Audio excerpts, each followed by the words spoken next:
That's my best Cage impression for this. No, it works for this. Yeah. Welcome back to Basement Movie Room again. We're back after Champagne and Bullets, which probably is the review the week before this one goes up.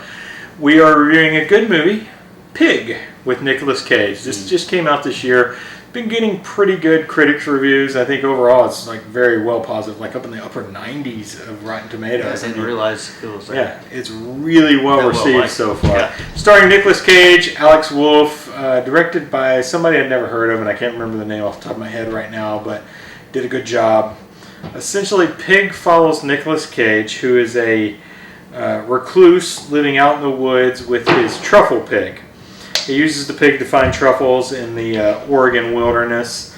He has I'm not even going to call him a friend, that comes out and buys his stuff that he finds, like his mushrooms that he finds in the woods.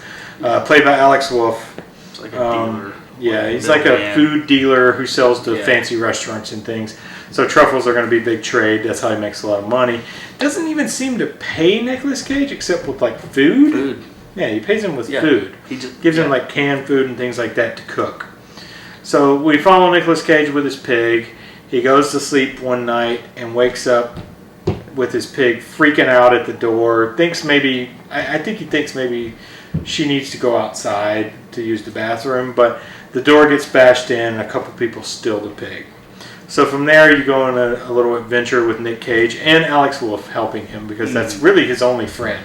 Is Alex Wolff. He's not even a friend because he calls him like a fucker at one point in the early going of the movie. I don't think he particularly likes him at the start of the movie.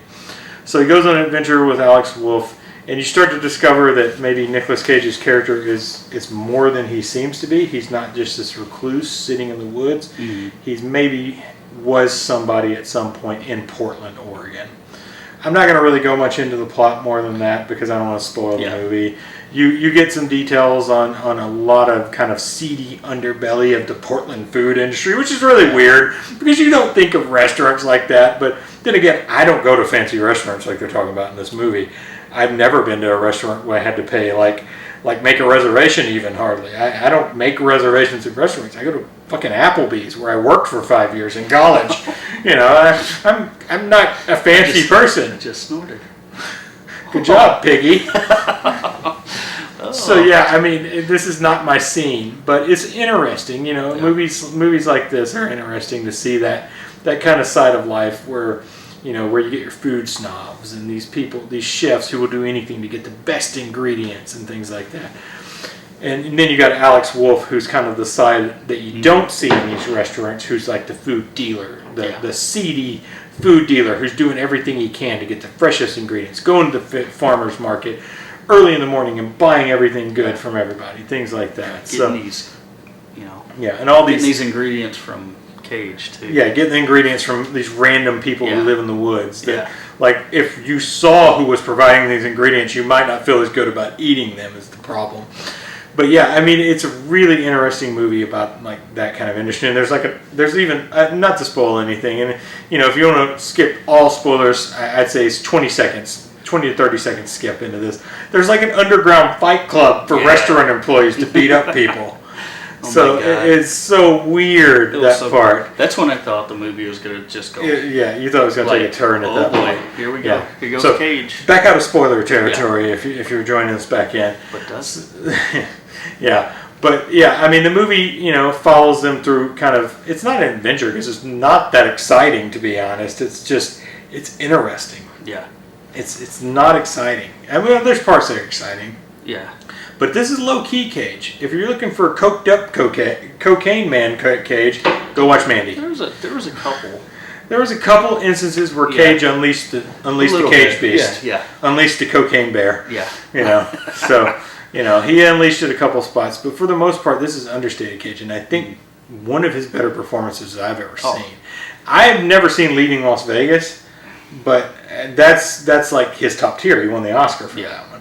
I think he's going to get some awards talk for this. I mean, I think he should. And I think Alex Wolff probably deserves some, but he probably won't get any. He didn't say anything for the first 20 minutes. He does not talk much. He's very emotive in this movie. I mean, even though he's bearded, long hair. His acting came out great. Yeah. I mean, this is Cage at top of his game. Yeah. I mean, you get Cage mailing it in for a check a lot of movies because he does like 18 movies a year. Yeah. Because he's never seen a script he'll turn down. Got another one for you too.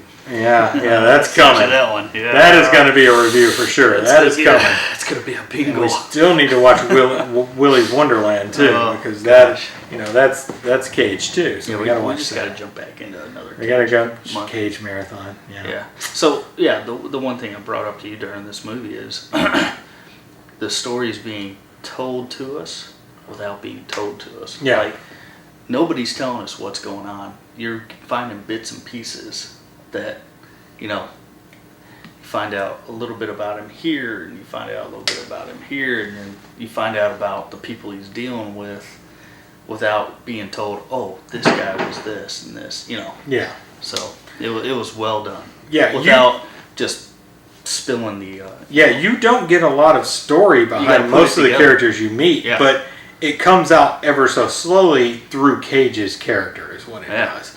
And it's very nice. Like there's this one scene in one of these fancy restaurants where you're slowly realizing something that you didn't realize before. I'm not gonna, it's hard to talk about this without spoiling, but you slowly come to some realization that some people know each other here, basically.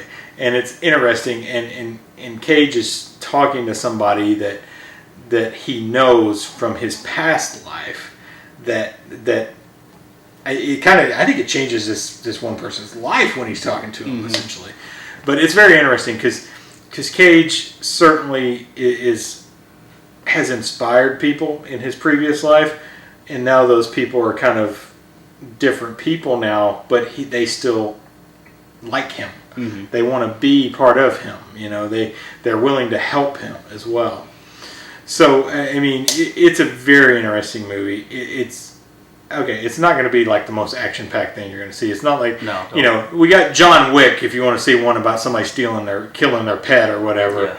Yeah. This one's not that. He's after his pig. He just wants his pig back. He loves his pig. It's his pet. It's his only companion.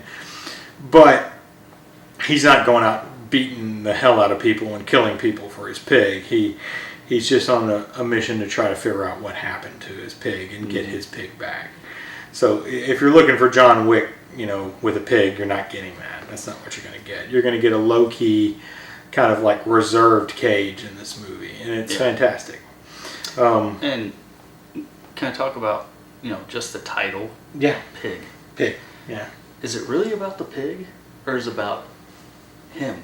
As his appearance. Oh, he's a pig in this movie. Yeah. He looks like a pig. He's dirty the whole time, and he has every chance to clean up. Yes. So, I think he's the pig. Yeah. Even like his bloody. These are the little bloody beard and face. I mean, this movie puts this kind of thought in your head. It's excellent. Yeah. So, all right. So the score. I'm gonna go back and watch it. The score you said it reminded you of another score. Yeah. Of course, of Logan. It was that like dark drab. Slow violin. Lots of violin. Yeah, lots of violin in this, and a lot of it was reminiscent of Logan. Yeah. It felt like they hit the same keys and all that, but keys on it. Yeah. Piano keys. You know what I'm saying? All right. It was well done. Score worked out well for this movie. Yeah. And popped up where you needed it and wasn't overbearing. Yep. It worked well, with especially the song at the end. Oh, the rendition of "I'm on Fire," Bruce Yeah. Springsteen song. Yeah. Fantastic rendition of that song at the end. It's nothing like a good acoustic. Yeah, good acoustic rendition. Version of "I'm on Fire" by Bruce Springsteen, which is a great song anyway, but it's terrific here. All right, so I know you got to get going, so I don't want to keep too much longer. So let's go to rating. I'll let you go first. Man, I'm high on this film. I gotta go 4.6 on this one, just because it did drag a little bit for me. It can drag. I did kind of. I was getting a little tired. I was intrigued by everything that was going on. Yeah. So. Well, you're slightly higher than me because I can't give it a 5 because I don't think it's a perfect movie, but I only go halfsies. So 4.5 for me. Yeah. Terrific movie. Hour and a half. Moves at a clip, actually, even though it can get slow at times. Honestly, the slow times are outweighed significantly by the more enthralling parts of the movie. So definitely check out Pig. 4.5, 4.6. We got a 4.55 here. Yeah. between us. So it's good. Check it out. And we'll see you next time on Basement Brew Room. That's all I got. I just need some blood all over me. You do need blood all over you. I got the hair and the beard. Who has my tag?